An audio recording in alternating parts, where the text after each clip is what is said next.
আলাইকুম। আশা করি সবাই সুস্থ আছেন, ভালো আছেন। আলহামদুলিল্লাহ আমরা সুস্থ আছি, ভালো আছি। মাশাআল্লাহ আমার ফুল গাছগুলো ভালো আছে। এই ফুলগুলোকে আজকে ফুলটা টিকিয়ে রাখবো, ফুলটাস্টিক। এখানে দেখেন আমার এই গাছটা থেকে যে মাশাআল্লাহ ফুলই বের হয়েছে।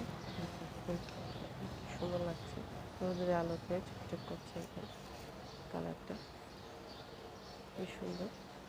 আমি এটার ভ্যারাইটি পাচ্ছি না, খুঁজছি অনেক, দেখা যাক পাই কিনা। সুন্দরভাবে পাশে আরেকটা কলি আছে, দেখা যাচ্ছে না সাইডে। হ্যাঁ, এখানে আমার এই যে লেটুস গাছটা মাশাআল্লাহ ভালো আছে। হ্যাঁ, এখানে দেখেন আমি পুদিনার একটা ডাল লাগিয়েছিলাম, গাছটা মাশাআল্লাহ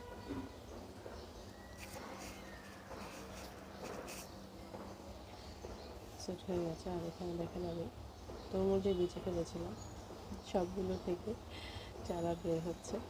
নিয়ে উপরে নিয়ে লাগিয়ে দেখি হয় কি না, দেখা যায়। যদি জিরে থাকে অবশ্যই হবে। আর এখানে এই যে চন্দ্রমল্লিকার গাছগুলো, আর এটা থেকে তো মাশাআল্লাহ এই যে ফুল বের হয়ে গেছে।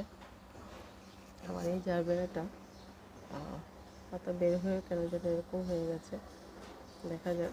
এখানে রেখেছি, রোদ লাগুক, দেখা যাক হয় কি না। চন্দ্রমল্লিকার গোড়া অবশ্য মরে না, টিকে থাকে, দেখা যাক কী হয়।